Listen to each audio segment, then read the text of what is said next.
What is going on, everybody? Good evening and welcome to the Occult Rejects, another episode of Rustic Gods.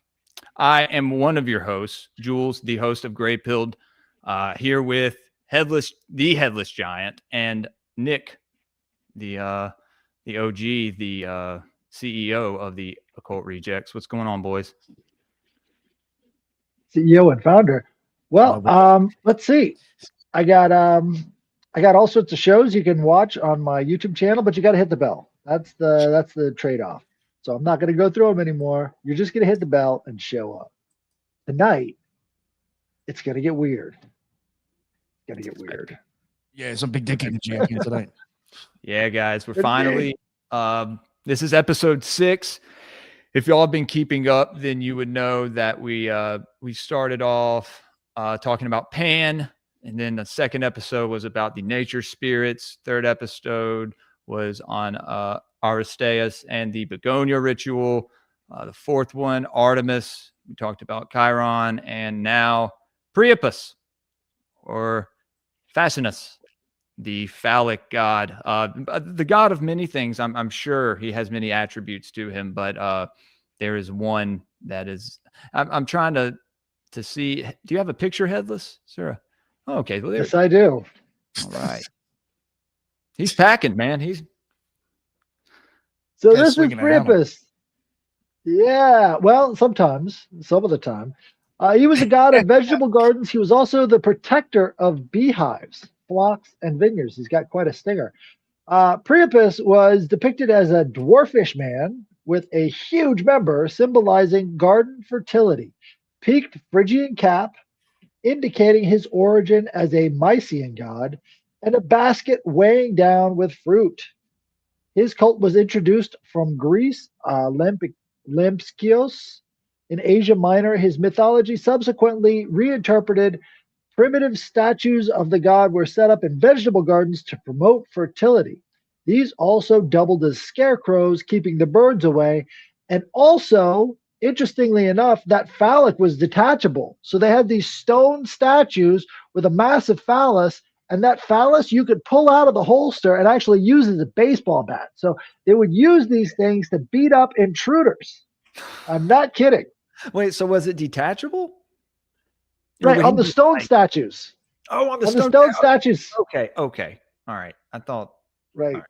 Like they're getting beat with stone dicks. Yes, they're getting beat with stone dicks. If they come into your land, you are perfectly able and justified to pull out the stone penis and beat your intruders to death with it. Based. Yo, just hearing that, you're not even going to go there. I'm like, oh, fuck. You go there, you're going to get hit with fucking I don't want to dicks. get beat with the fucking dick to death, dude. Please. That's a dick down, I guess you could say. This is the worst, most undignified way to die, right? There's like a long line of women though showing up. Like, what the fuck? Oh, please! This guy was a good luck charm. And much like the Japanese culture, where they have these massive fertility festivals where they're marching these dicks down the street, rubbing the Fascinus or rubbing the Priapus was actually good for your fertility. So this is what would, bring on the fertility within people nearby. So it was a multi-use, dick down beater thing. Of course. But Priapus was identified with a number of phallic Greek deities, including Dionysus, Hermes, and the satyrs, Orpheus and Tychon. In a well-known Pompeian wall fresco, this is where this is from. This is what they uncovered in Pompeii. Imagine, you're taking all the soot off the walls, and then you see this guy behind it. All right, so in a well-known Pompeian wall fresco, right or above, the god is shown weighing his phallus against the produce of the garden. He is crowned and peaked with a Phrygian cap, wears Phrygian boots, and has a Bacchic cone-tipped thyrsus in his hand. I don't know where that thyrsus is, but he's got the weight right there. I gotta keep it real though. So for real though with this guy. All right, obviously he's got a huge dick, which, you're talking about like fertility, but I mean, looking at him, if you want to be like realistic, the guy looks like he ain't got no cum in his balls though. He ain't got no fight. He only got a fucking pair of balls to match that dick. That find that actually weird, goes though. into his It's like you mythology. think he got big balls. I'm Right. getting This some goes more- into I mean, his the testicles are mythology. the ones that actually fertilize. Right. So what he's doing is he's actually cursed. Right. So his mythology, let me see. A donkey. Let me see. The Of cause is course there's a shameful, but donkey. it suits a god. Right. So there was a, let me see, where is it? But his mythology should be here. Oh, here we go. Should I omit or recount your shame, read Priapus? It is a very playful tiny tale, coronated Cybele, Rhea, with her crown of turrets, invites the. Did you guys know that Cybele is Rhea? Yes. Because that's pretty important to the whole cosmology. Had that on my Pantheon chart. Right. Invites the eternal gods to her feast. She invites two Satyri and Nymphae. Rural spirit Silenus is present uninvited, is not allowed, and is too long to narrate the gods' banquet. Night was consumed with much wine. Some blindly stroll shadowy Ida's dells or lie down in the rest of the bodies in the soft grass.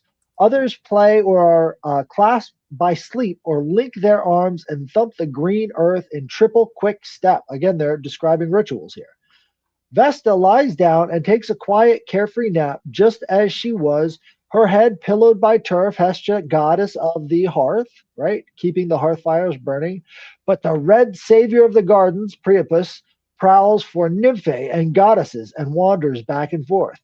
He spots Vestia. It is unclear if he thought she was a Nymphae or knew it was Vestia.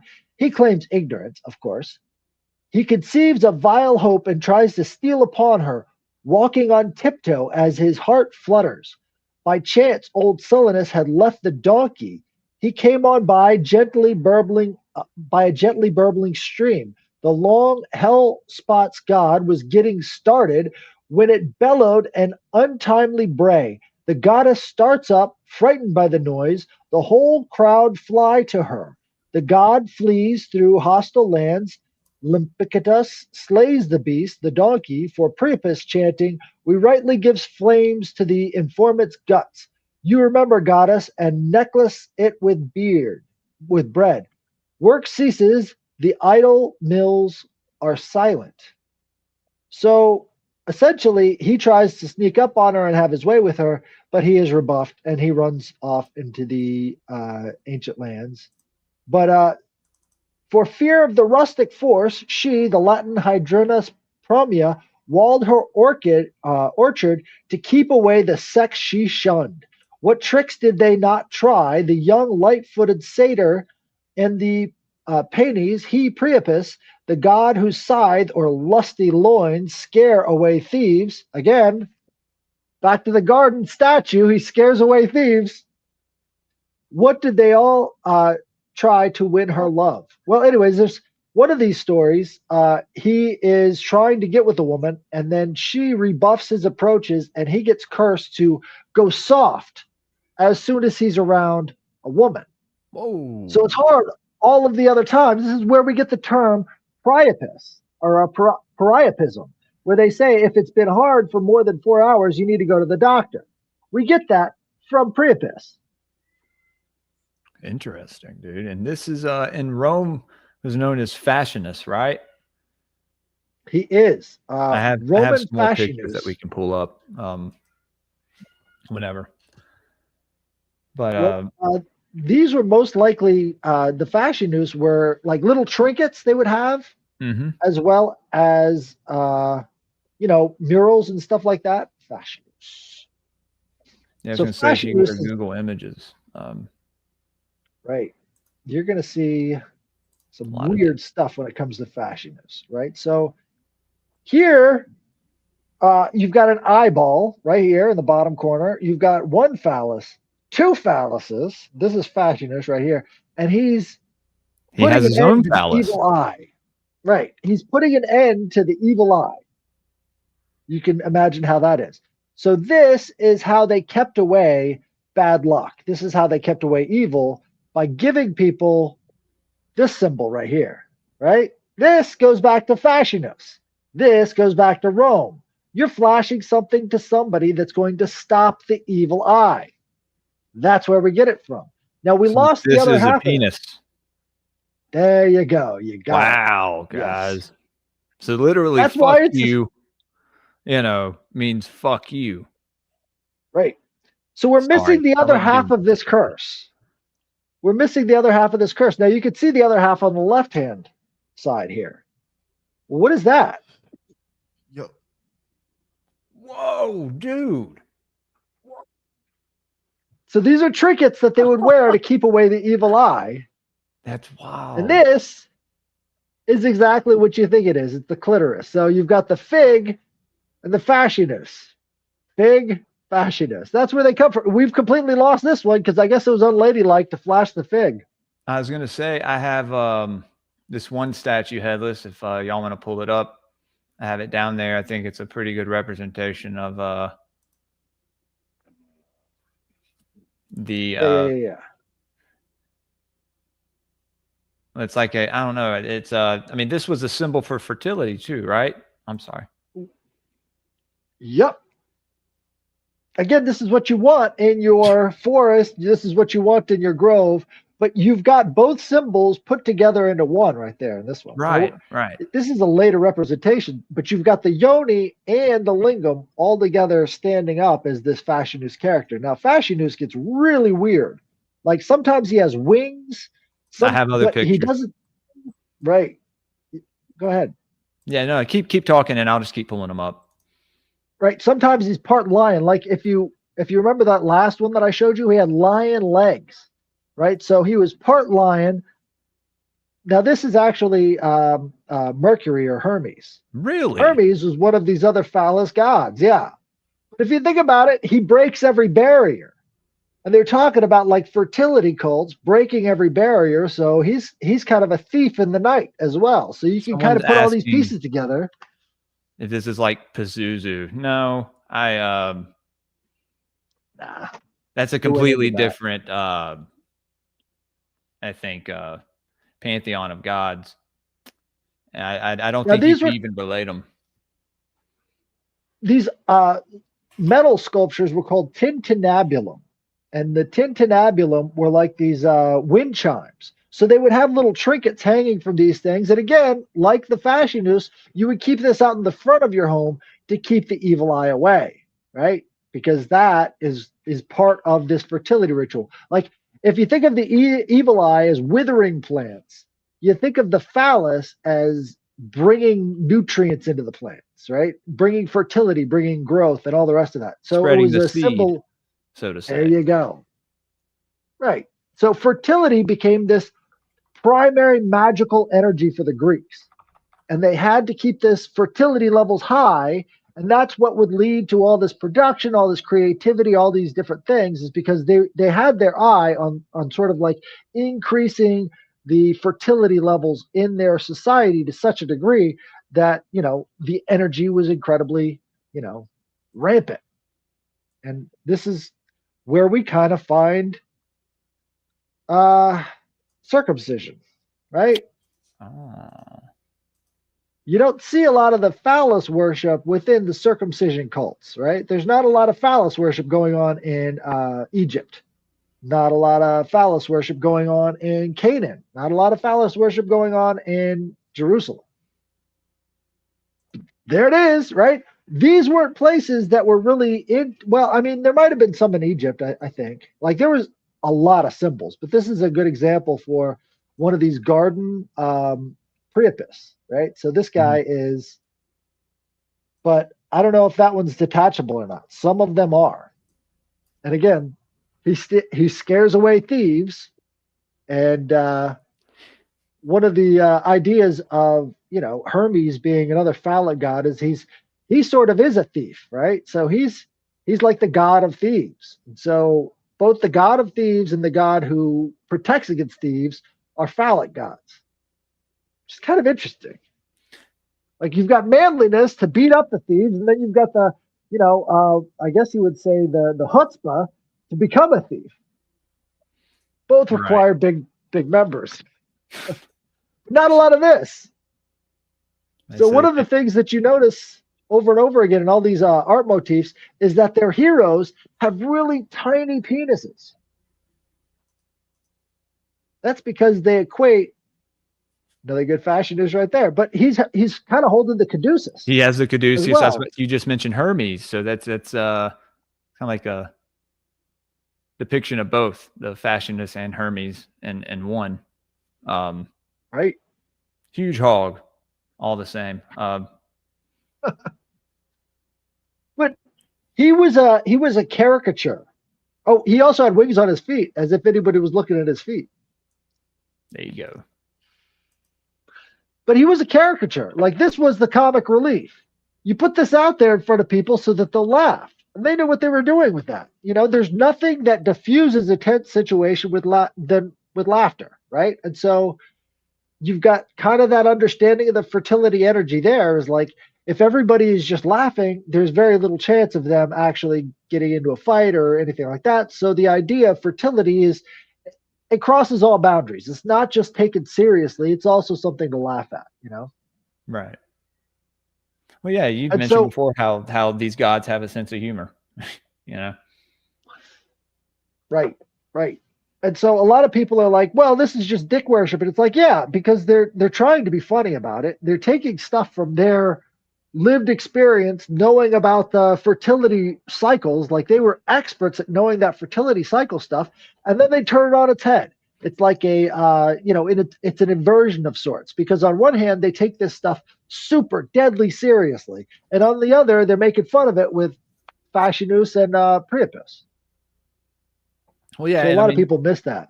You see the phallic stuff in other cultures. You see it with Osiris. You know what I mean? His phallus was cast into the Nile, and there you go. In the mythology, Thoth had to fashion him this new one, which my other co-host Adrian from one of my other shows, he thinks that Horus came from Thoth and not Osiris's seed. Because Horus was also raised, and this is in the Sumerian stuff, by his uncle Gibel, the god of fire, who made Horus's staff for him. But they refer to him as Horon and stuff, I'm sure y'all have heard that name before. But right. that was in the Bible. Yeah. So yeah, you see this in other cultures as well with the phallus. And you see it in culture, right? As far as mainstream culture with, our buildings, for instance, our architecture is very reminiscent of a penis. But this is a fashion. Sorry, Headless, you go ahead. Well, this is the Fascinus that is fashioned into one of the little danglies from a tintinnabulum. You've got the this looks like he's got bull legs back here, but he's also got one right there. He's got wings that are backwards facing wings, and his tail is a phallus as well. Okay. A lot of symbolism there. Here's another tintinnabulum. And here you go. Did you know this? The English word fascinate is derived from the Latin term fascinus. So when you're saying etymology for the day, guys. When you're saying you're fascinated by something, you're literally saying you're dignitized. I got to write that down. Dignitized. So this is, again, the backwards facing wings. I'm not sure why that is, but you've got the same sort of bull / lion back end to it. Dude, yeah. And there were just so many different things that they made out of it. Like, what the hell is this? And so, these things aren't, very well studied because people want to just forget about this part. But it looks like Fascinus here is actually, his phallus is a lion coming out of him. And I guess it's trying to eat him alive. But these are symbols for something that they're saying can happen to you. Like, if this member is too big, then you don't have any brains. You are a moron. And so the bigger the wiener, the dumber the person. So this kind of Fascinus idea is all meant to be like a big joke on stupid people. Wow, that's some why motherfucker with the small dick came up with that. That's all. Well, hey, I was going to say that's why some people Absolutely. refer to getting head as getting brain, right? Like, hey, dude, like what the fuck? That's wild. Damn. So they were doing they were referring to it as that back in the day. Like thy shall give us brain. I don't know. You know. They had 1,000 other ways of saying it. As you can tell from the mythology of Fascinus, like they were just sort of bouncing around the topic and not really, saying exactly what he's doing. It's all heavy implication. Start as fuck. Okay. Meat Cavern, Joey, what's up, boys? My audience loves this subject. We're talking about Priapus or Fascinus, the phallic god, the phallic rustic god in Greece and Rome. Well, Fascinus is, plays right alongside Priapus, but Priapus is much more Roman in that the Romans love to put Priapus on their structures, right? So anytime they had a brothel, they'd put a Fascinus there. Anytime they would, right, if you needed directions to a brothel, they would have the Fascinus there. It was basically this way to have some fun, right? And so it's been lost over the years, obviously. I mean, well, I was going to say not only that, but it seems like everything in ancient society was kind of represented by symbols. Even like giving somebody directions to something, or like it not a lot less writing and more just representing it with one image. And people understood.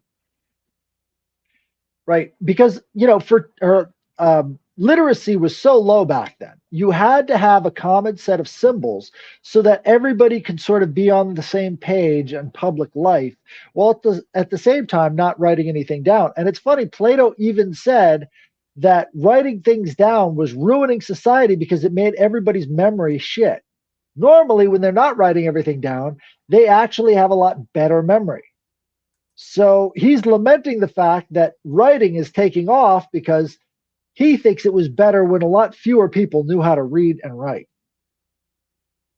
Another fig. So these would often go under the Roman chariots. The fig. Well.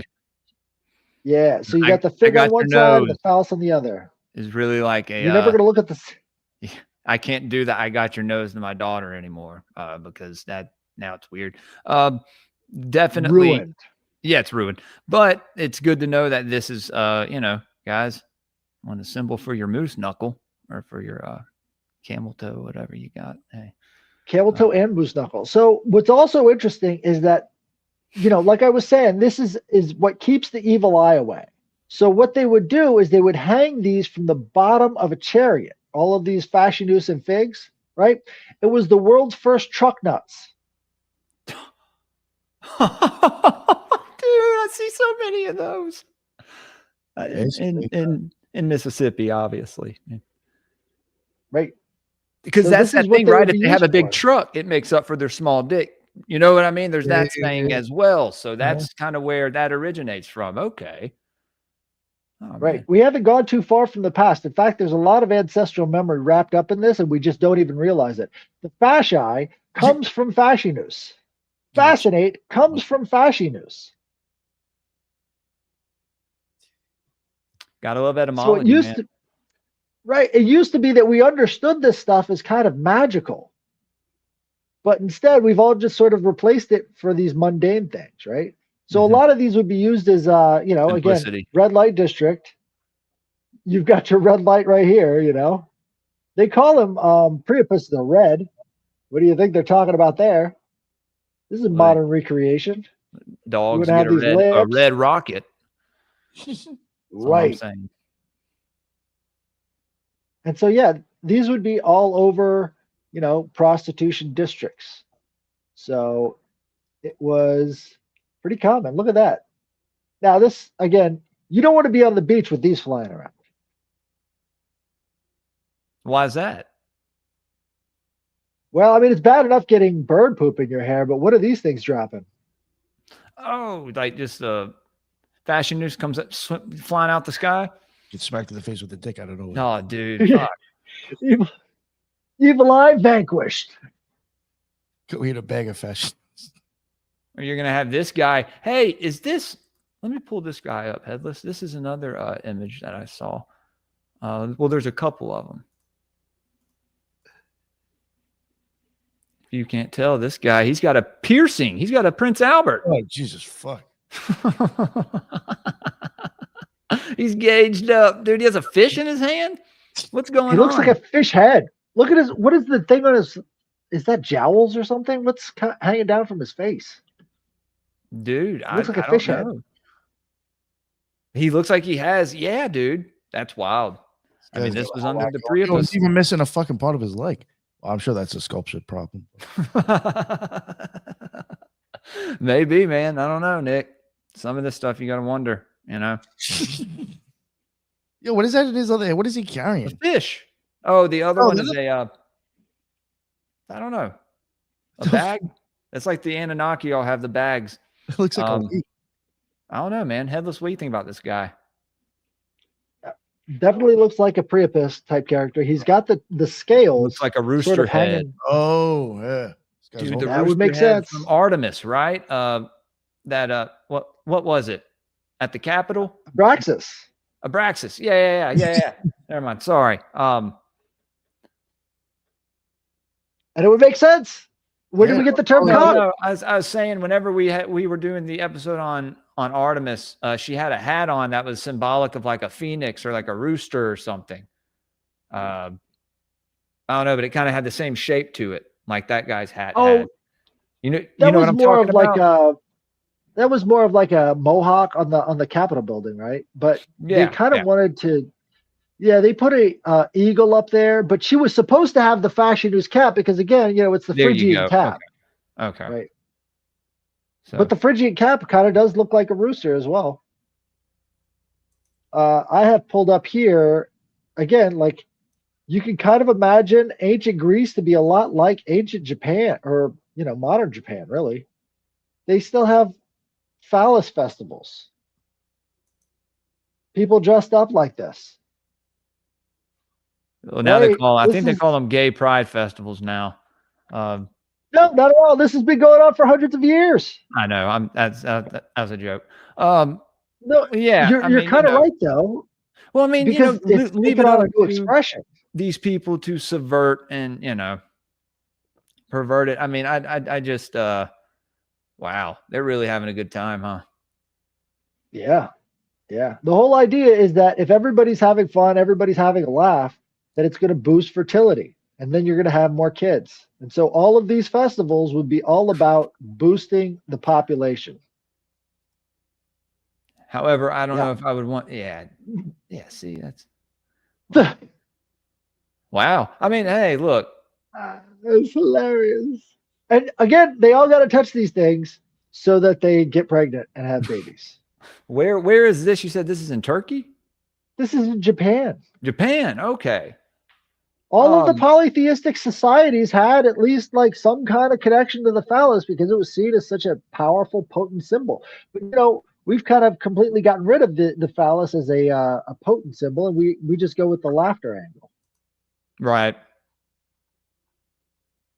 That's a pretty well venerated phallus there. It's crazy they do that in Japan, dude. Yeah, I don't know. I mean, I'd probably go to one of those, see what it was about. I probably wouldn't take my kid to it, but no. Yeah, no, we're not doing kids there. But this is how they come about. This is how you get the children. Because the idea is like fertility now becomes a community thing. Like everybody's sort of, good. Let's all have babies. Let's all make sure that we're all doing this together. It's like a communal thing about it. Whereas, everything's so individualistic in a much more, monotheistic society and shame-based. Well, yeah, I mean, they'll try to shame you. Never mind.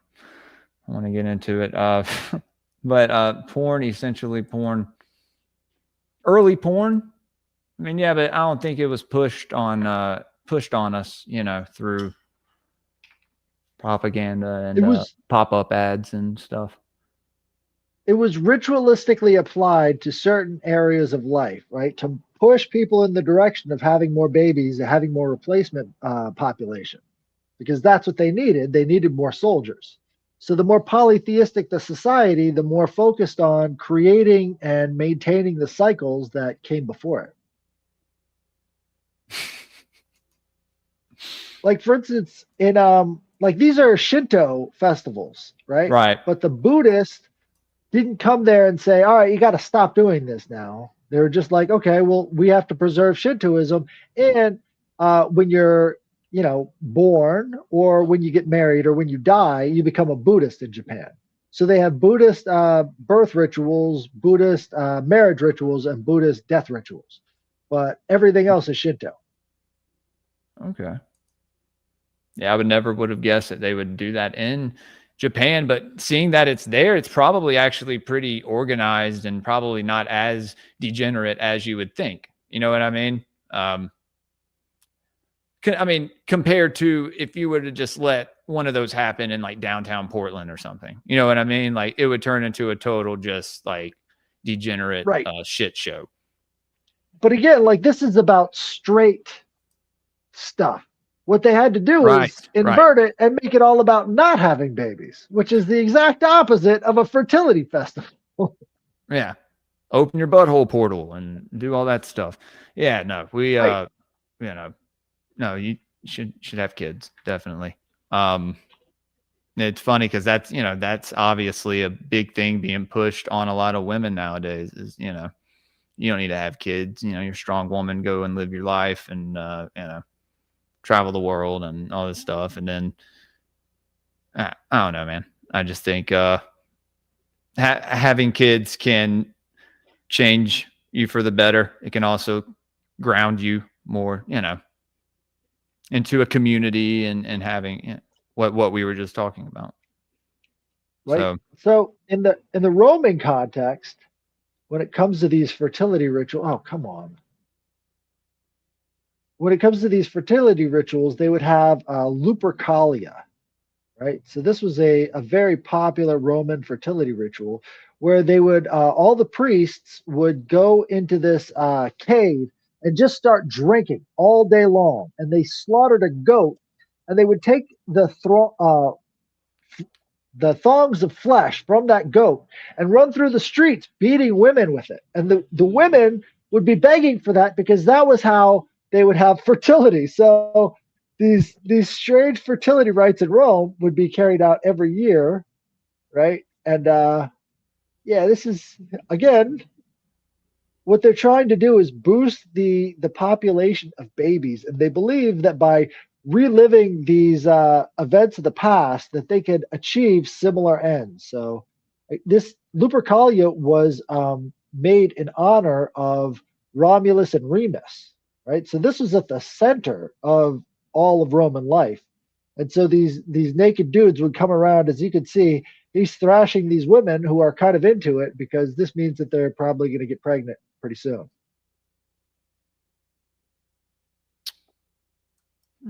It's fun, but here's the thing: the women had to pretend like they didn't like it, because if you were there and you were getting whipped with these the bloody goat flesh, and you pretended like you liked it, then everybody would get upset at you and call you a whore. But if you got to run away from the guy who's got the leather thong, even though you really do want to get pregnant and want to have babies. So kind of a reverse play there. I'm not sure.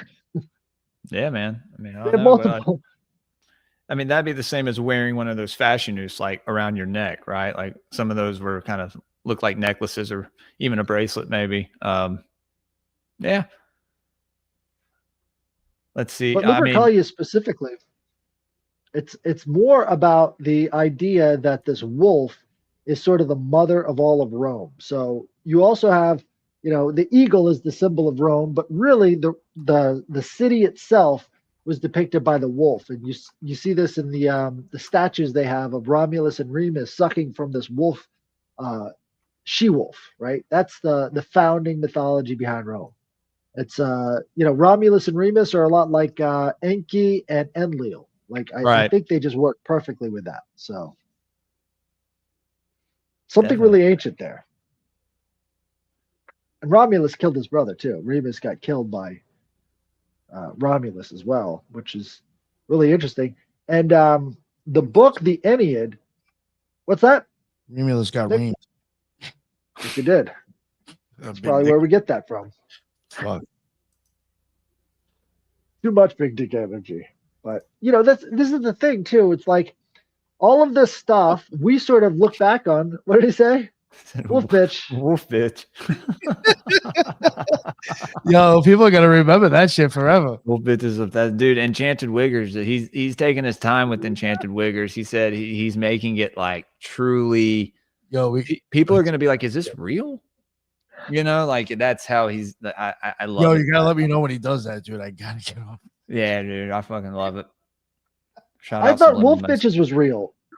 I thought he was reading some form of ancient poetry, because again, you've got the wolf as the consistent symbol in Rome. So I'm like, oh, this must be some sort of ancient. Well, he had read through some of the he had read through the Enneads and stuff, and all this other Greek literature, and he kind of took some of those stories and then put his what he had written into a prompt, and then got it in a script basically.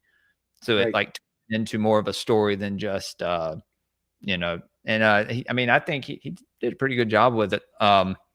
However, this next one is going to be more fiction probably, but it's going to have aspects of certain mystery schools in it, Agartha, Hyperborea, and all that stuff. And that's why I was asking about Hyperborea earlier.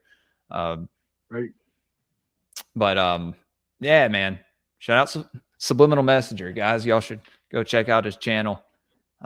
He streams during the day mostly, but he's our co-host on Esoteric Book Review. But if you want to get into Hyperborea a little bit, I can comment on that, because that's a Greek concept. That comes from.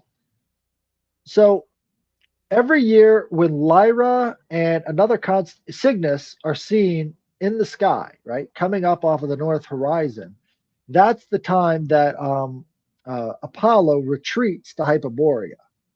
And Hyperborea is the land beyond the Boreas Mountains. The Boreas Mountains named after Boreas, the god of the north wind, right? So it's beyond the mountains of the north wind. That would be a pretty good indicator of like some sort of mythic North Pole type place. But really, the Boreas Mountains were actually kind of close to Greece, so it's not that far away. Like Hyperborea would just be like on the other side of the hill over there. It was less about Agartha to the Greeks than it was about, that place. That's where he goes. So they can actually point to it. It kind of reminds me of the Superstition Mountains for the Hopi. So the Hopi believe that their Kachinas come from the Superstition Mountains, which is like maybe 300 miles away from the old Arabic settlement. And so, if they wanted to, they could just hop in a car and go and see their gods in a single afternoon, right? Yeah. But to them, I guess it was a lot farther back when there wasn't that kind of transportation. So the idea of going over to the Superstition Mountains would be like a huge thing for the Hopi way back in the day. But nowadays it's. Yeah. I was going to say, you brought up Boreas, dude. Look at him. He's kind of depicted as, I think when we talked about the naiads and stuff, he's depicted with the, kind of catching his wind, right? They all had that. All of these wind deities would carry this. Right. And so this is also what we see in the Odyssey, right? So what's his name? Elias? No, it's not Elias. What's his name? Anyways, the god of the winds takes all four winds and puts them into a sack and hands it to I can't believe I'm blanking. To Odysseus to go across the sea, right? And so Odysseus releases the bag and ends up losing his place, and then takes years to sail back to where he's got to go. But the idea there is that these gods of the wind were kind of really central to a lot of what their magic practices were. Right. And we were talking about that with the guy from, what was that, Saturday Night? Yeah, dude, this depiction right here of him, he looks like an angel. He's even got Oh wings yeah, on his feet. So that's where we get our depictions of the so the angels. messengers From, of in okay. So they all had wings on their feet too. That's so cool. right. So the all of the winds were I thought it was just Hermes. Oh no, they use that motif a lot. Like that's Okay. a very common motif. So a lot of different characters have the hermetic feet. A lot of different characters have the caduceus, like Priapus did. Yeah, Right? yeah, But yeah. they all kind of matrix into each other when you know that they have these other relationships, right? So that's why they sort of carry each other's equipment. And the equipment, I think, was far more important than people give it credit for, because you've got the Aegis, which is the shield of Athena, and you find that same Aegis motif repeating again and again and again with the head of Medusa on it, right? And then that goes back to Perseus, and then you've got this whole string of other associations which are right there present in the mythology that actually ties a different or esoteric picture of what's going on in the background. Yeah, You've also dude. got. I'm sorry, man. I Right, was gonna so say when I went to VMI and saw those cool Greek statues and stuff, they had one of the Aegis shield with the head of Medusa, dude. It was so sick. I was like, dude, they had Athena statue. Just made the campus look awesome. right. Oh, have you seen the Athena in Athens, Tennessee? They've got the Look it up. Acropolis. They've got the Acropolis, and they've got the life-size Athena inside there. I saw one of these CI guys. His girlfriend goes inside of it, and she starts feeling ill and nauseous that she's in the presence of such a demon. I'm like, are you kidding me? Dude, I don't know about that. I think that's people's fear attacking them. I think people have been programmed to, I mean, they don't understand, I had this tweet that I posted the other night, if you don't understand or if you fear what you don't understand, how can you understand what it is you actually fear? And Right. it people, whatever, say that makes no sense, but I think it makes perfect sense. And it's a great question. And I think a lot of people that, dive into all this conspiracy stuff, what have you, it's all just like, it's a huge rush to them. It's like fear porn or whatever. I've been talking about this a lot lately. Yeah. And so it's just like, try to understand this stuff from other angles, from like you, Headless. That's why I like doing stuff with you, because, this is part of your culture, and I think that's the best way to understand something that, because who's to say these other people won't try to subvert it? It's been done with everything else, Right. Right. Well, I think the Greeks really have a really tight decode on what's I was been going to pull happening it up, man. since My then. bad. That's Or fine. did I? I just you want to did. see if I can zoom in. I can. I actually pulled up a pretty good. You got it. There you go. Yeah, that's beautiful, man. Right. So again, like this is a lot of what the description of these sort of revelations deities are. Right. So this would be like close to what they call the Scarlet Woman. Right. And so it's similar enough to actually induce fear and panic in people. So when they see something like this and it's gigantic at the end of this hallway, they're like, that's got to be evil. But really, I think it's just the format that they're not used to, because we haven't made anything that even rivals anything like the Greeks in thousands of years, right? So they were building stuff like this, and these are all open to the public again, right? Very well maintained. Like all of this was a symbol of pride for the ancient world. Yeah, I have a close up picture of it. If you want to, here. Yeah, sure. It's the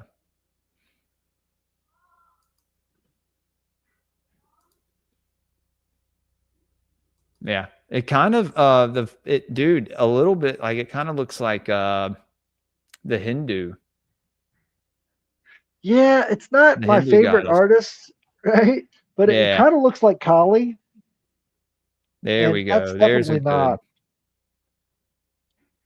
it's definitely not like the Greek style that they would do for Athena, because first and foremost, Athena kind of looks like an alien in all of their statues, right? Because she doesn't have that crown on her head. She's got the helmet that sticks off the back of her head. You know, that see crown. the serpent down there on the Aegis. Right. But the motif that they're using is not very Athena-like, right? She's not wearing armor. She doesn't have the breastplate with the head of Medusa on it, right? Which is very, very common in all the other ones. She's wearing this glistening dress, which is not something that Athena was known for. She was the goddess of sewing, but she never gussied herself up like that, right? She was always thinking warlike, and it was always focused on like basic practical wisdom. Who's that on her hand? It looks like one of the other angels. I'm not sure. It could be one of the winds, because you know she did have half the year she spent in Delphi, right? So she would fill in for Apollo when he would go up to the Boreas Mountains, and then Athena or Poseidon would usually jump in and deliver the oracles during the off season. Interesting. So these were gods that they were talking to at places like Delphi, and they, you know, actually got the conversation going on, right? Nike is Samothrace. Again, what's the Roman equivalent of Athena is Minerva. Right.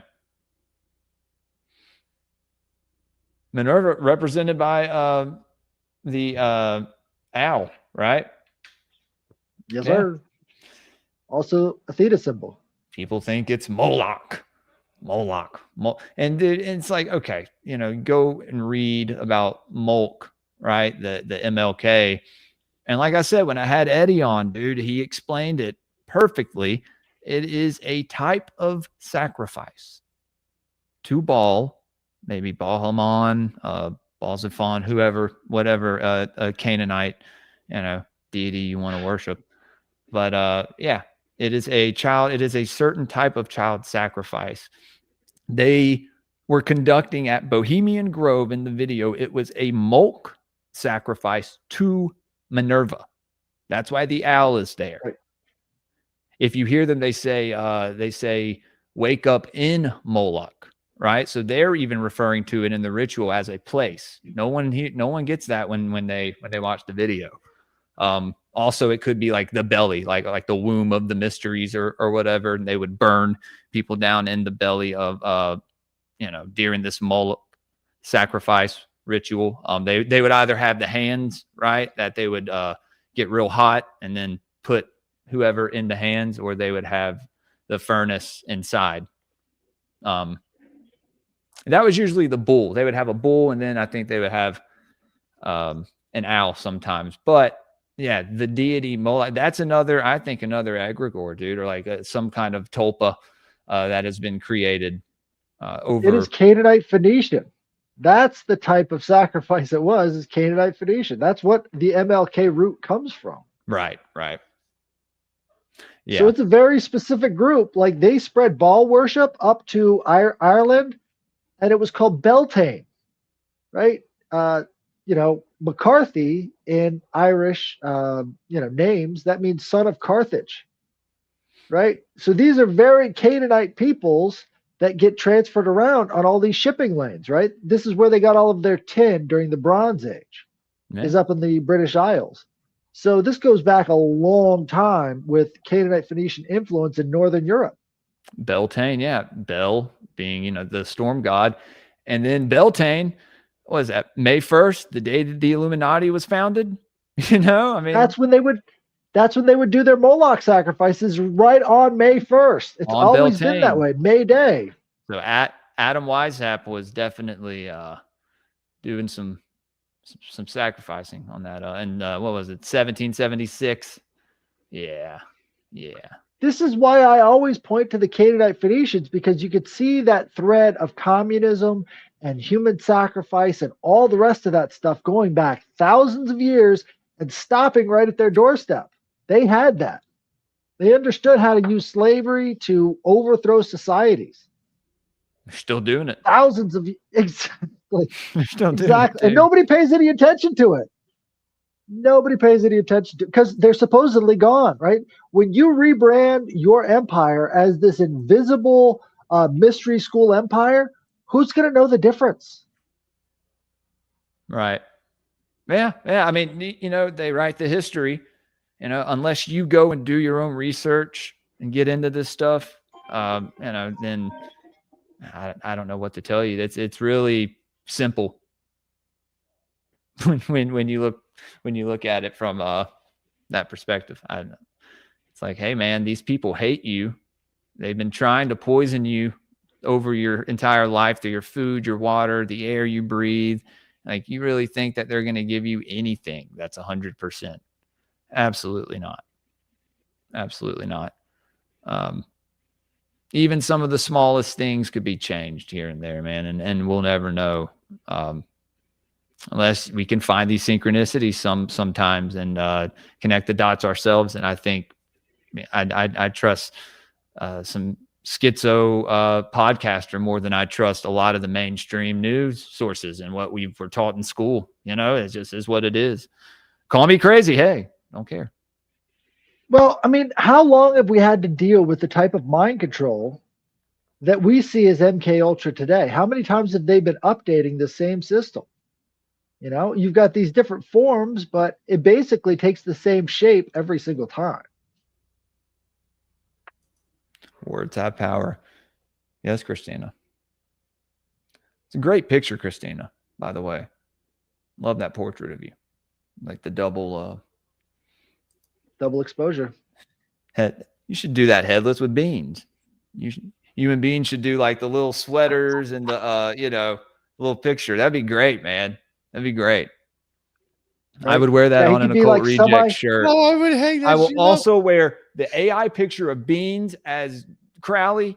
Yo, I'll wear that on a shirt, dude. I will wear that on a shirt just because it's Beans. All right, I might go down to the wall and get that one printed. That'd be great. That'd be great. I'm tempted for that. Oh, that's funny. Oh man, that'd be so weird wearing that while also holding the cat. That's the best part. Yeah. Fucking Beans, man. But so Fascinus is. Do you see this in any other cultures by like any other deities? Well, for instance, maybe in Hindu culture or I don't know. Big time. They call it the Shiva Lingam, right? So they have entire festivals around the Shiva's Lingam, and they've got this the lamp I was showing you with the Fascinus on it.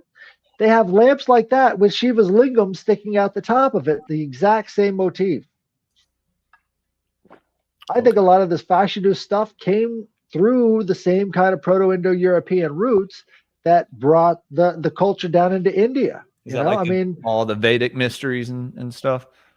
Yeah. Exactly. The Vedic mysteries were Aryan mysteries. And if you think about you think about Buddha, right? He was said to have blue eyes and light skin. Like, he was an Aryan. That was 500 years before Jesus. Wow. So that goes way back in history. Wait, so he wasn't some fat, like, monk-looking dude with... That's a much further East Asian thing. Like, that's like... well, there were different types. Vietnam. Like, weren't there different Buddhas? Like, there was an Abi Buddha and, like, all this stuff.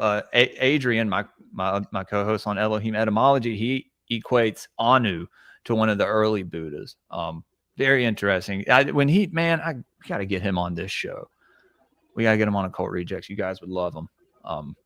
Great dude. Have you guys ever seen Hellenic Buddhism? No. I have not. What's that about? Pull that up real quick. You'll love it. Hellenic Buddhism is... I didn't know that there was a Greek Kabbalah.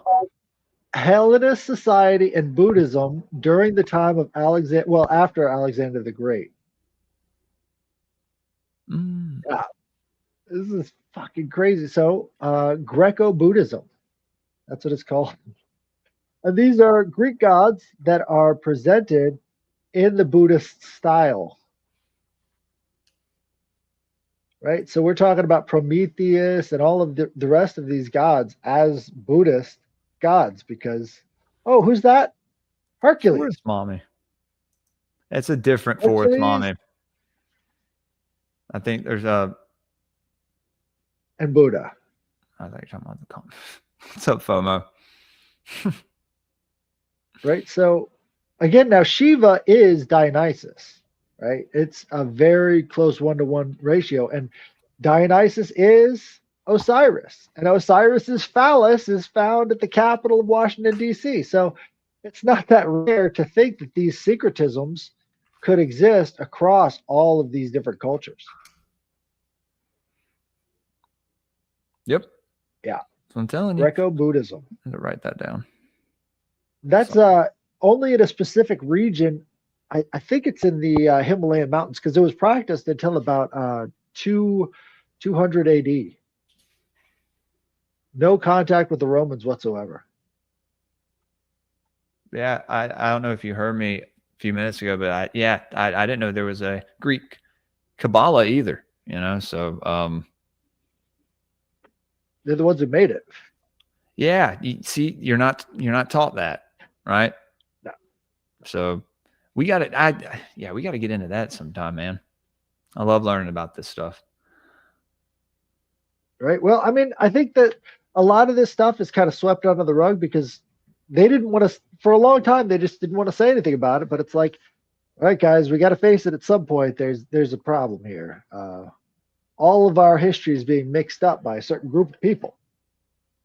And we kind of know why. It's in their book. So yeah, what are we going to do about that? All of the ancient world's all fucked up now. We don't know where anything belongs because for the longest time they were following this book as if it was, reality.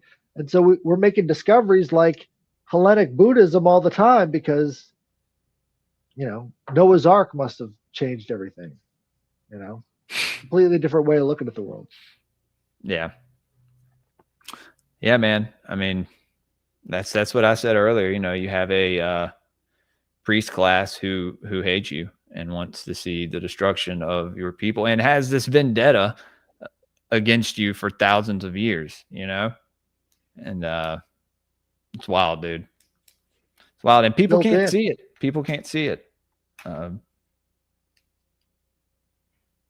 why would they? I mean, at a certain point, you kind of have to just go along to get along. And I think we haven't really been facing what's been happening in the background too long. I mean, think about it. When the Federal Reserve Act passed, nobody took to the streets and burned anything down because none of them knew what money was in the first place.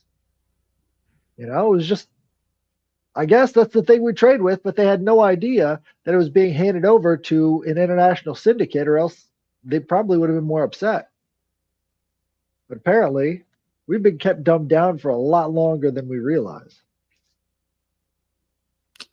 Well, that's why it's, I don't know. It seems like now it's kind of time to, wake people up. And we're at a point in time now where you go one or two ways. It's like, you go back to sleep, or you can, start to fight back, against what's happening. Start talking about it, get the word out there to people. I think we do a lot of that. I think that's mainly what we do with the podcasting. We're trying to warn people like, hey, this shit is real. This magic is real. And even if you don't believe it, these people do, and they're doing it every day, and you're participating in it. Unwillingly, sometimes willingly. You give consent without knowing because you want to be part of the club or you want to be hip with the times or whatever they say. It's just it's most of the time they don't know any better. We're gonna have to separate from society, dude. We're gonna have to completely, I don't know. There has to be a great awakening, but I don't know if everyone can awaken. Does that make sense? I don't know. You can try to force people to wake up, but at that point, it's kind of futile. I don't know. Well, I think finding out about your roots is vitally important, because the only way you can make sense of any of this stuff is by getting, into the stuff that made your ancestors tick back when there was very little to go around.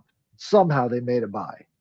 So there has to be some real power and energy in the type of beliefs that they had back then that we don't have today. Might be important. Not even like with the spirituality, even, but the culture and the customs and stuff, dude. Like, what was I watching? I think I mentioned this on a show already. The new Frankenstein. Oh yeah, I started watching that. Oh, dude, I loved it. But he goes when he leaves the castle, when it gets destroyed or whatever, the doctor burns it down or tries to kill him. He goes to the family who is, you think at first they're a pagan family, but they're wearing crosses, but they're also venerating the Green Man. The grandpa is teaching his granddaughter about their traditions and stuff through these like little cards. He's like, "Who's this?" And he's showing her. And I was like, "Yeah, I think they may be pagan." And my wife was like, "I don't know." And then it's like the Green Man, and I was like, "See?" But then they're praying to, Christ and wearing crosses and stuff. But I don't know, man. It's like, they want you to forget all of your culture, not just like the religious stuff. Like if you have a relationship with Christ, like, I don't know why you can't still explore what, what you come from. Well, until the 1850s, the dominant religion in the United States was folk magic, right? Yeah. Because that's what you had to heal people with. That's what you had to relate to the land, right? You had to go by these cycles. And this was how they passed on traditions from one generation to the next.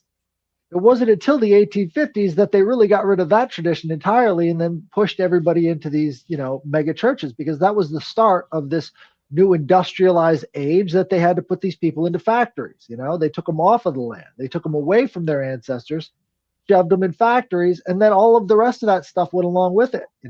You had to have industrialized Christianity, which was like the Protestant, Anglo-Protestant aesthetic, right? All of these things were kind of programmed into us with public schooling and all the rest of these things that erased our memory of our ancestors that used to be a very present thing until the 1850s of all times. And then we got the Civil War, which, there we go. The Civil War erased our memory too, So at some point, we got to say, we're going to stop with the memory erasure and go back to something that we really understand, because all the rest of that stuff in the 1800s, that's all propagandized. They're the ones who wrote the history books. They're not paying attention to our ancient past because nobody is. And once you get into those myths and you start understanding their magic, that's when I think you could start to repeat a little something of it in today's society, That's what people don't understand, is that a lot of the magic being carried out in this realm is Jewish magic. It is. It's ancient Kabbalah magic from the Zohar as well. A lot of midrashic stuff, and like a lot of people, especially a lot of Christians, don't know those texts even exist, and that it was a death sentence to show any of them to a Gentile up until a certain point, a literal death sentence, like beheading. Why? Is it because if we found out all the mysteries y'all know about, then we could use them, to improve the world and to better ourselves? Yeah, to free ourselves from bondage. But y'all don't want that. So you want to, everything. And that's what's really funny is like, yeah, these people who, they practice mysticism out in public. I was talking about this recently. Like, dude, they're on the side of the street in New York with the chicken, like that. That's a ritual. Right. And not a I wouldn't say not a good ritual, that animal suffering. So right. They tie fishing line around their neighborhoods, which indicates that somehow they haven't left their home, right? So they can do certain things on the Sabbath that they couldn't normally do because they've wrapped the entire neighborhood, a lot of other people living in that neighborhood, with a fishing line, which indicates some sort of a magical circle. Like, are we going to pretend like that's not what's going on here? I mean, Yeah. They're creating the ritual space. That's exactly what they're saying with this kosher thing. They're creating a ritual space that they can go into. Oh yeah, I was talking about with Doc the other night. We were talking about the Shekinah, the flame, the humping, the thing to do with the wall. That is to conjure up an energy, a sexual energy. There's nothing holy about that, as far as I'm concerned. As far like, if you're okay, for what they tell us, they're connecting with God. No, you're connecting with the feminine energy of God, but you're not telling anyone that. So that's deception, right? I mean, that's my understanding of what's, you're portraying this and you're saying it's one thing. We know it's not that, but yet you still sit there and you say, no, don't believe your lying eyes, or, whatever. Oh yeah. They play it off as like some broad, like nonchalant, no big deal thing that you're doing. And it's very specific for a reason. Well, they can do it because they're chosen, right? Yeah. That's why they're excused from all the rituals that they participate in, because they're chosen. They're, they want to bring God here. They want to bring God down to here. They want to bring Yahweh down to here. And that, I mean, those third temple cultists, man, that shit's scary. That's scary to me. You'll hear the rabbis talking about, oh, well, it says they'll be destroyed in 12 seconds. It sounds like a nuclear bomb. And you're just like, what the fuck? Like, this is like you're threatening people. You're like, this is being portrayed as a seminary school for young men to become rabbis, in the yeshiva class or whatever. And when you watch it, it is a literal just like confession of this like sick fantasy to just dominate the entire world, dude. But here's the thing. Luckily, their symbolism actually passes over. So if you know the ancient symbolism around it, you can understand things like Jacob and Esau, right? You've got Castor and Pollux. You've got Romulus and Remus. You've got Enki and, Enlil. Like, this is the dichotomy that they're actually playing out. They're using the same. Yeah. You're using the same set pieces. So you can understand which way things are going if you can understand the symbolism. The problem is we've all been kind of cut off from that symbolism. And until you start applying your knowledge of that symbolism to these books, you're not going to really understand what's going on. Yeah. I mean, people need to do their own research as far as I'm concerned, because, I mean, if they're providing you with the definition of something, then is like, can you trust that? Can you trust these people who hate you, who want to kill you? Not only you though, anything. Look, it's, I don't want to go off on a tangent. We're talking about Priapus tonight, guys. I guess the phallic energy got us going on into a JQ kind of topic. But it's the big dick energy. It's good. This stuff has to be talked about, man. This stuff has to be fucking talked about. I don't care if people say, Well, everybody learned a new curse motion, right? So I expect this to come and make a big comeback. So if anybody cuts you off in traffic, throw them the fig. I used to draw my shit with that. Instead of using my finger like that, I used to, whenever I drew my pentagrams, or hexagrams, or anything, I actually always did it like that because I've seeing it done by other people. Did not know it meant that though. It's interesting, right? Well, it's like it's female energy, so you're using the female wand instead of the male wand, which that could have different properties. Right? Wait, what's the female wand? Snail trails. Yeah. Wait. I'm drawing snail trails in the air. Like discharge? What? Sorry, guys. That was gross. Hey, wait. Hold on. So, what's a snail trail? Leave it alone, man. Fuck, dude. I'm losing listeners. Oh, man.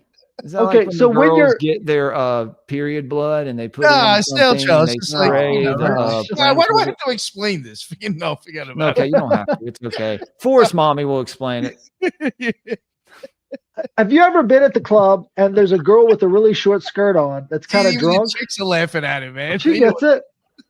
Meat cat. Yeah. Dude. All right. Yeah. All right. Look. All right. We're serious. People like, yo, he said, what's a snail trail? Oh man. Big When clit you're drawing energy. when you're drawing the lesser banishing ritual of the pentagram, you're basically holding out the male. Yeah. Right. So if you're doing that, you're doing the female version, which I guess would be the snail trail. Well, Then you should be doing the that's sign what of I'm the gonna answer start doing. too, right? I should spread it around the fucking circle, diving into it. So hopefully we brought back a dirty hand signal that people didn't know about. That's going to bring a different change in energy. Hey, so this image, okay. Well, I have a few images, a few more that I wanted to ask you about Headless. This is Priapus too, right? Let me see. Yeah. Oh, take the thing off the top, but what do you think's underneath? And it's a penis underneath. Okay. Yeah. Okay. Dude, why didn't he have arms? It's like that other one that you had. It was just the legs with the phallus in the middle and the oval on the outside. That's another form of Priapus. Nick, I see what you did there. That's awesome. Shout out Beans. Yeah, we need it on a shirt. We need it on a shirt. I like that. Yeah, then there's this one right here. We're gonna share a couple other images. What? Now there's a lot of penises in this one. This is some artwork from the 1700s. Yep. Is this Priapus? Well, again, in the 1700s, they were rediscovering all of the kind of body stuff in ancient Greece, and they wanted to copy it because, that was in style. So, yeah, that would be a much later interpretation. They did the same thing with Pan, right? So Pan is used a lot in the 1700s as sort of like this re-emerging motif. Yeah. My next picture, I'm pretty sure Pan Pan is also hanging out. Phallic god. Pan was hanging out in this picture. Look, we got all our boys in. We got Priapus and Pan. Yo, look at that guy in the back. I know that's Pan, right? He's just That's like, one of them. He's watching, fucking beating his dick off. Again, it's huge. No, look at his look. He's got the creep. Fucking look at his smile. Okay, now, but look at these guys, dude. I mean, look at you got an old man. Look at back the old man of the oak tree. That's like some druid guy. It's probably Merlin creeping. Yeah. Right, but these are the satyrs, right? The horny goats. This is where you get the concept of the horny goat, Well, I mean, goats are horny.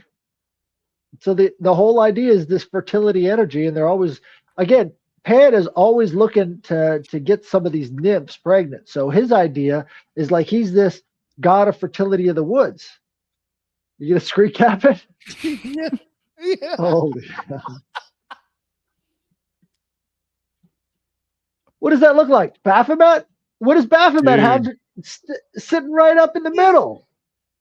It's huge. Yeah. So big. Anyway. Totally a Baphomet thing, because Baphomet has the caduceus right there in the center, but it's shaped like a phallus. Yeah. Wait, really? Yeah. Hold on. Let's pull that up. I'm going to pull it up. You pull it up. I am. I'll pull it up. No, you pull it up. No, I'll pull it up. Oh, there we go. Thought I closed the window out, guys. You see it? Boing. Oh, that is a phallus. It is a phallus. Oh, yes, sir. Come on. Baphomet. Again, like that's part of the Eliphas Levi thing. But you could see that in all the ancient motifs as well. Yeah, he's just portraying duality in that picture, guys. But now Baphomet does exist as some egregoric monster that lurks the forest. Well, it's okay. So you've got the light of intuition, or the light of Prometheus up here, right? You've got these big old horns, again, going back to the satyrs and all the rest of that stuff. You've got the the head, which is in an upside down pentacle, and the pentacle on his forehead being the right side up one. And then, solvent coagula, again, like you're talking about all of these different dualities. And he's sitting on the block of the world. Like this is kind of the image of. Would you say a cube? Yeah, because there's a cube under him, and he's also on top of the planet. So there's a globus cruciger type idea of his throne, right? So it's sort of like the cross on the top of the world. You've got a light moon and a dark moon, right? So are there different energies to the moon? Probably. You've got kind of a mercurial thing going on with that. And then I'm not sure what's up with these pants though. Not sure about that symbolism. And then he's got the titties, you got the titties out, which also you've got the dick. So is that what you see in all of this ancient phallic worship? No, it's different. Right? Yeah, it's very different. More of a male energy, right? Definitely. It's not this male female stuff. That's not what you wanted I don't like it in the ritual, right? Yeah. So it's not exactly a fertility ritual when you're only talking about all of this hermaphroditic stuff. Yeah. So there's differences that if you know what you're looking for, you're going to see the changes. But that's not exactly. Well, that's even in Japan. Well, dude, but that's what they're promoting now. Telling gays to adopt kids and stuff, and it's just like, why? Why do that to they want to reduce the population, so they give you fake symbols of fertility, right?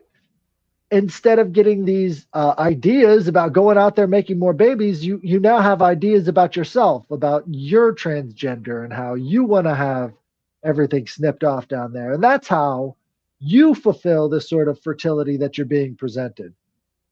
But there is no fertility in that. So it's another spell. But once you know the differences between Pan and all of these other ancient fertility things and what they're pushing today, you kind of get, hey, there is a material difference in the spell that's being cast here. Yeah. But if all you think is it's all the same thing, then how are you going to know the difference? Absolutely, man. Let's see. Oh, yeah, I want to share something for you. Yeah, what's up, Nick? Edit. Yeah, I was gonna say, guys, I think we've talked a good bit about Priapus, Fascinus. So if y'all want to just riff for a little bit, or if y'all got to go, but talk about the hand of Sabazios. You talk about the hand of the mysteries.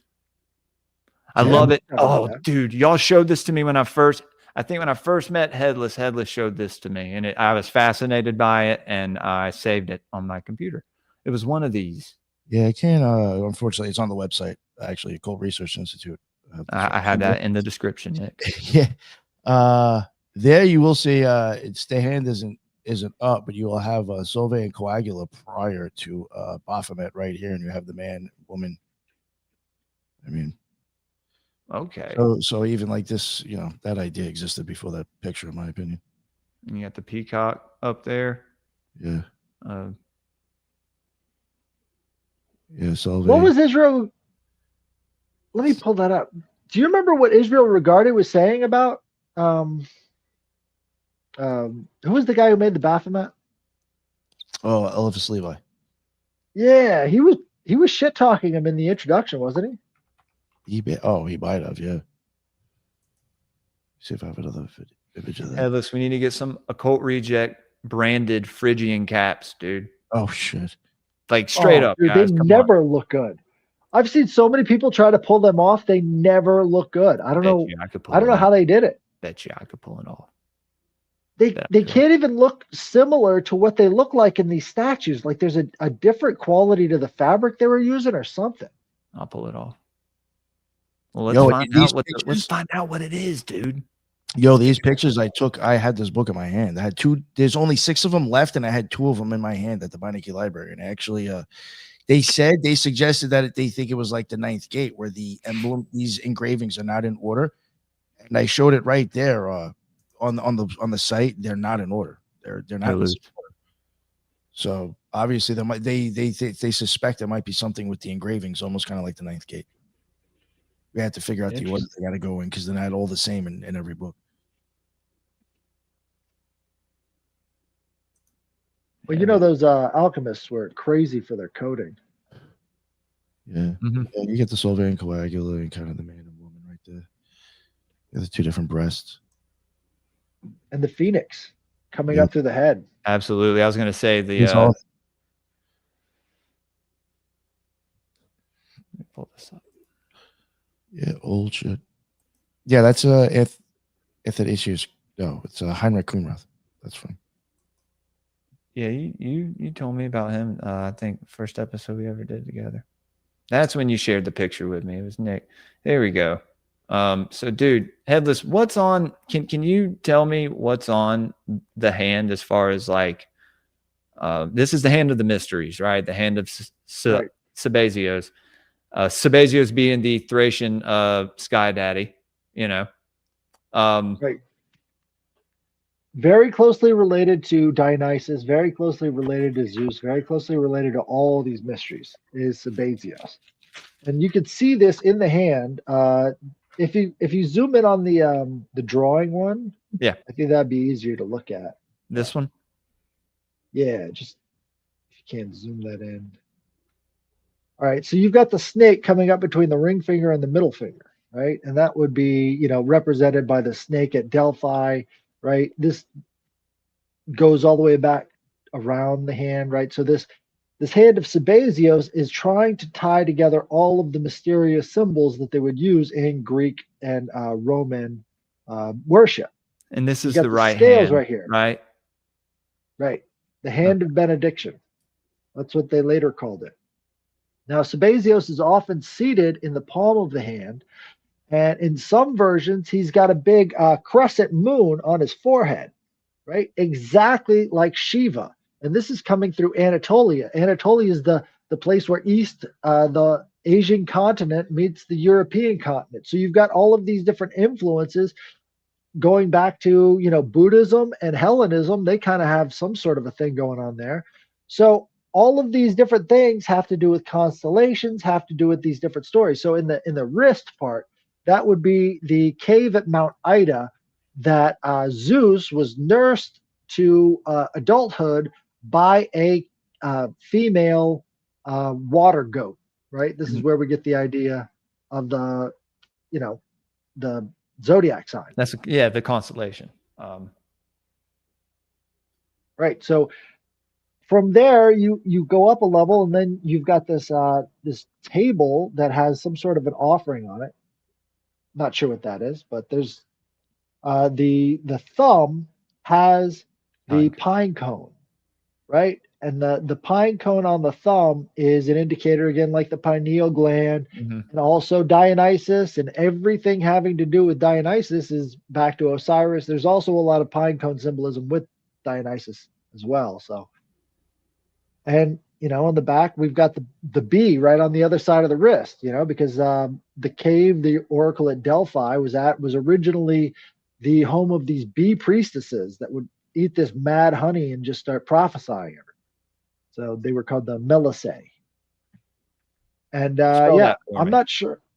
Melesai, I believe. No, let me look that up real quick. You're good. AE. There's an AE at the end.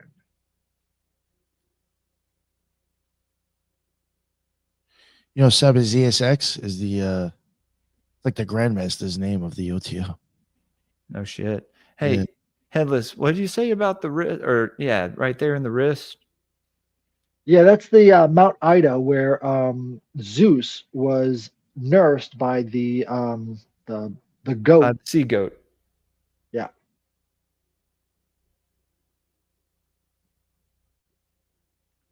All right. So I'm writing some of this down. That's fun. So, yeah, but that's a very pivotal moment in Greek mythology because he's running away from Kronos, who wants to eat him, right? And so as Kronos is looking for him, Rhea picks up the stone, which she wraps up in cloth and then hands to Kronos, and then Kronos eats it whole. And he thinks he's eating Zeus, but really he's not. And that stone that's inside of the gut of Kronos ends up becoming the omphalos, or the navel of the world. and that is at the Oracle at Delphi. And so the thing that was Zeus in that case then becomes this symbol of the centrality of Greece to the rest of the universe. And so that all started with the cave. Okay. I'm not sure what flowers those are. You want to go to a different one? Because all of these hands are different. Yeah. They all have regional variations and everything else. Oh, here, let me. I don't know. It's like a gotta catch 'em all situation. There's so many different types. All the hands of Sabazios, got to catch them all, guys. And I now each one of these would be stuck on top of a pole. Yeah. And raised throughout the town. Right? You see the ram, I guess that would be Ares, right? Mm-hmm. There's the cave at the bottom there. So the cave, and that's like the womb of the mysteries, right? Exactly. Okay. The underworld. Yep. So you've got the underworld down here, and then you've got the overworld or the sky gods up on top. So you've got all of this stuff sort of, as above, so belowing. I see the serpent right there on the ring finger. Yep. The thumb has the pineal gland on the pine cone. Yeah. You know, it was something I forgot that we talked about. Me and Headless were talking about this. I remembered after the show that I was saying that the thumb does come up a few times, like even in OTO initiations, and it was weird how, like, I remember at one point you're gonna learn a sign and you're gonna take your hand and you're actually gonna put your thumb up. You're gonna put your thumb up right up to your pineal gland like this, like you kind of got your thumb against your head and you're looking out. I think that's even how they explain it to you, like you're looking out like out into the sea or the ocean.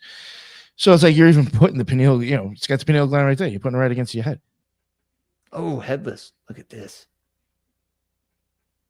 Yep. There's a caduceus in there. You got some frogs. Looks like a turtle. It's a key Yeah, with. they all have these variations. Oh no, yeah, it's caduceus. Scales down there. Is that scales? Yeah, those are the scales. Normally they're higher up on there. Yeah, but those are much more diminished. Let's see. Let's see the. Now let's look at Hand of the Mysteries. People have probably seen this on Manly P. Hall book. So yeah, so a key, lantern, sun. Is that Venus, or is that's a 6-pointed star? Well, look at the thumb. Look at the thumb. Again, pineal gland. It's the crown chakra. It's right there. Right.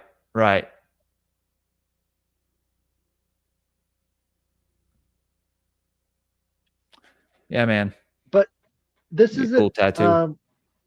Right. There are some other Catholic ones where Jesus is always pictured as on the thumb as well. So they're almost saying, like, Dionysus, Jesus, the crown chakra, all of that stuff is sort of related.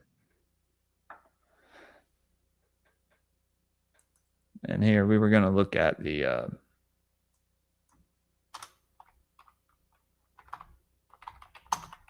dude, I can pull one of these off, dude. I don't know, man. All right. Look up a real person wearing one. Well, I mean, I think this is he's a real person. Yeah. He's real.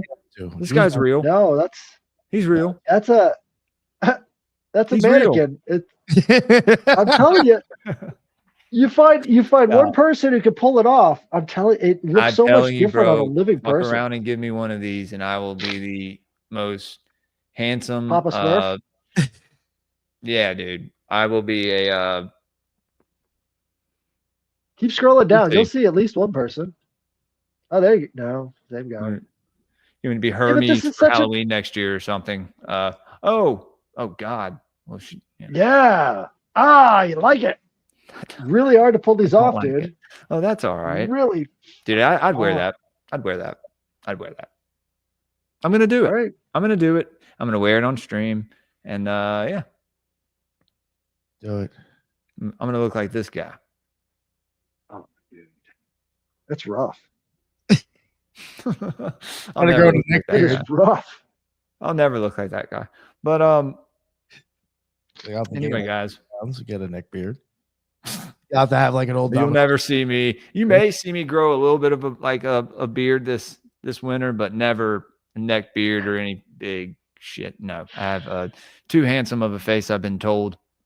Play World of Warcraft for like a month. You'll see what happens. There you go. I'm gonna work on my neck beard. He's writing it down. No, try. No, somebody spell Melisse. Yeah, for me. MELISEAE. Yeah. Yeah. I appreciate that, Headless. Yeah. Breaking that down. Always learn something with you guys. Always. And we have a good time. Always have a good time. I was going to say, so Subliminal will be out in the month of December for Esoteric Book Review because his wife, her schedule changes. And so he'll be with her on the weekend hanging out. He won't be able to stream on the weekends. So if you guys want to, I don't think I have anything scheduled that would like interfere with me coming on this Saturday. Yeah, man. So I should have all of them actually. Yeah, but if you do, So while he's gone, we can make our own little book wheel on that wheel site. I'll get him to send me the site, and we can make our own little thing, and we can choose that. Next week we are doing occult symbolism of drum roll. No, fuck. Here we go.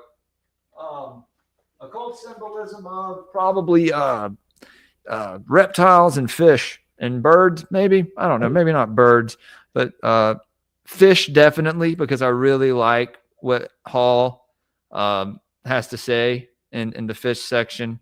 And I mean, it's a pretty good fucking book. I reviewed it early on in Greypilled. I didn't know near what I know now. So appreciate that. Thank you. It'll be interesting looking back at it and analyzing it again. So if you guys want to, Scott, you faggot. It's good to see you, bud. What? Okay, I don't want to know what tickles. What did you say about Crowley? You were saying something tickled. I don't know. They talk about like we're talking about beans, peeing in butts and stuff. It's real weird, dude. Oh. These guys. Scott made a site called suckafishoff.com. Everybody go there. You won't regret it. It just says Raven is gay. And you can tell Raven how gay he is on that website. Suckafishoff.com. I'm not fucking around. If y'all go to suckafishoff.com, here, we'll go to it. All right. Here, suckafishoff.com. Here we go. We're gonna accept.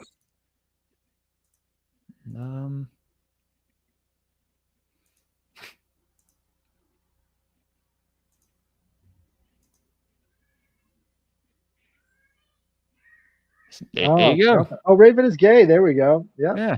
Gear up for the catch. And then that's made by our own Scott. There we Sancho. All right. Anyway. Good job. Yeah. And Raven loves it. He loves it.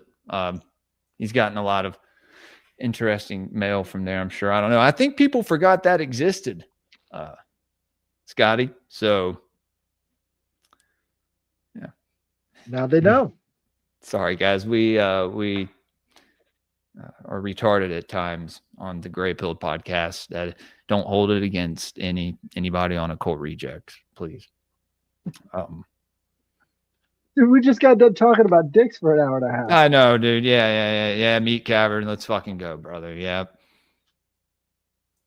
God, StreamYard did good with the soundboard, but it's so like out of the way.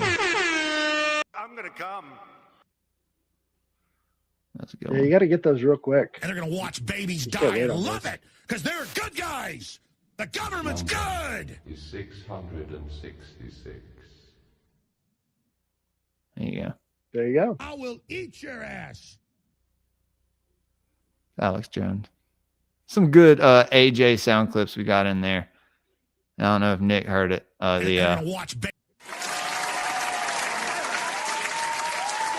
Got some applause. Destroy the child. Corrupt Yo, I them went all. in there. I went in there one day. I was like, yo, this motherfucker threw a lot of shit up in here. Yeah, man. I was yeah, like, I yo, figured this you ain't would mind. mine. Yo, one day I came in and there was like an intro scene like stored on the side. And I was like, what the fuck is this? Yeah, dude. Trying to spice up the show a little bit. You know, yeah, but it was his music. I hope you like it. No. It was his intro for his thing. I was confused because I've never seen that on the side before. I was like, which one? Oh, Headless's intro. Yeah, I also resized it to where it fit the frame for the whole thing. So, oh yeah, that would be nice. Dude, I've been doing a one-man show for almost 2 years, dude. My production is like right there on par. Like it's good enough. It's good enough that people keep coming back and watching, guys. If y'all want to support my show, y'all can find me on Twitter at greypilledpod, Instagram greypilled_podcast, Rumble, YouTube, Spotify, Apple Podcasts, all that good stuff. Patreon.com/greypilledpodcast, doing a lot over there. Probably going to be doing some guest episodes, some Patreon only guest episodes. You know, there's Patreon only content that we do on there. The esoteric book review, you know, those go straight to Patreon after we go live doing them. So Patreon, I could cover the initiations with you. Yeah, dude, definitely. I'd love to do that. And it's a good way to support the show, guys. Yeah, I'll cover it on anybody's show. It's just, I hate to say it, if the right person hears it, they'll take it down. Dude, it's a smaller audience, actually. 33 people, maybe 34. That means, huh? If the initiations are copyrighted, you know what that means? What?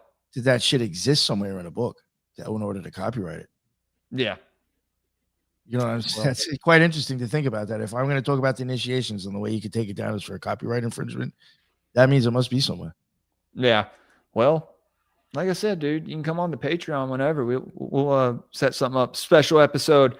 And guys, yeah, I think this week I'm having Tomcat from Strange Brew Podcast on at 10 or 10:30 on Saturday. It's going to be a banger. It's his first time. We've done like 5 swap casts together. Did Protocols of Zion part 1 and 2.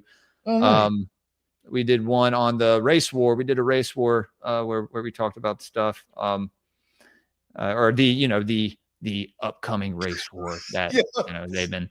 And then we did one on the Anunnaki way back, and I think that's it.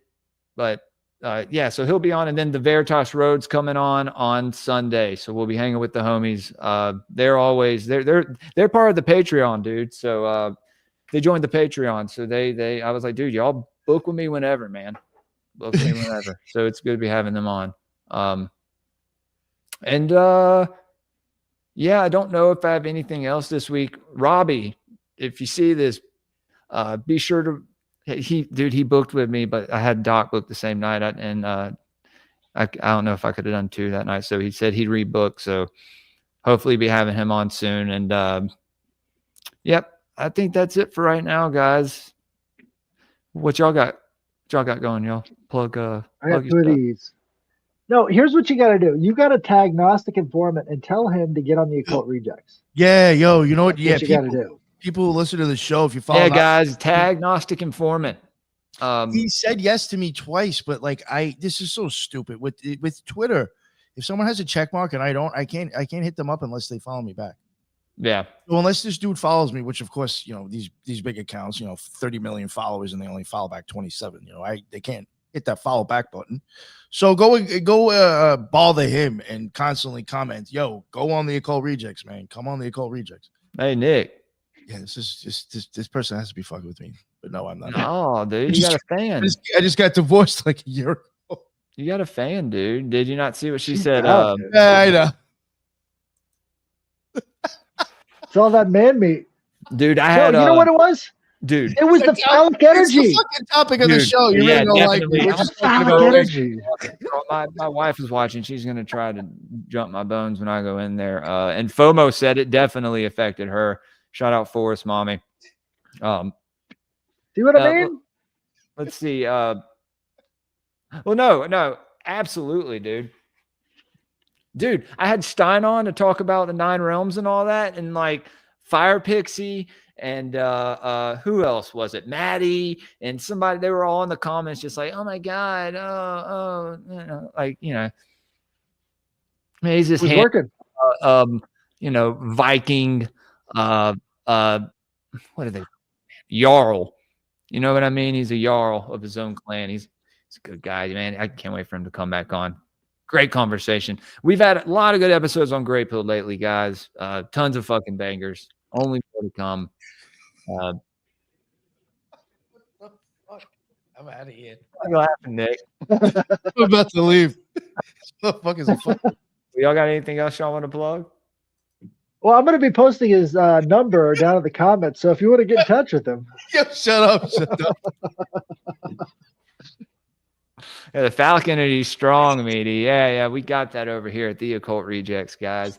And if you get a sticker pack this week, I'm sending a few out. You will get an Occult Reject sticker in there. Your boy sent me some, so saved a couple for myself. But lucky few people will be getting one. Oh, you know what? I'll just send you out like another pack. I'll send you like 20 of them next week. Yeah, dude. Yeah, no, we know. Yeah, man. We'll just throw them in your stuff whenever you send them out. Okay. Yeah. All right, Headless. You good? I'm good. I just finished this one today. Yeah, it's beautiful. You want to explain to people what this is? I just call it Behold the Eschaton. So this is my new painting. Hopefully you guys like it. If you want to see it, you can go visit my Instagram or my Twitter, and I'm gonna make it glow in the dark. Actually, I've got this paint that I saw on the counter there at Walmart, and I'm like, holy fuck, it's glow in the dark. So I gotta do something to make this thing glow. It's gonna be awesome. But yeah, that's my painting. You can find me on Twitter and Instagram and everything else. And if you want, you can see my. I was gonna say we got Alchemy Mondays tomorrow, dude. Alchemy Monday. I don't know if I'm gonna be there for that, but we'll figure it out. Well, damn, dude. My bad. Eris is just gonna sit there and make a pot of tea by herself. Dude, she can do that. Oh man. Poor Eris. Yo, did she talk more on your show? Well, we switch off reading different stuff, so yeah. Yeah, nice. Yeah. All right, guys. Well, I'll see you later. This has been all right, everybody. Episode. Y'all have a good night. This was fun. We'll see y'all next time. Headless. Who are we going to talk about next time? Hephaestus. This is very Hephaestus painting. So you're gonna have a big vagina. Somebody said Hephaestus Thursday. So that's interesting. That's interesting. Very interesting. That all right. So yeah, y'all look out for the next Rustic Gods, and stay Greypilled, everybody. Later.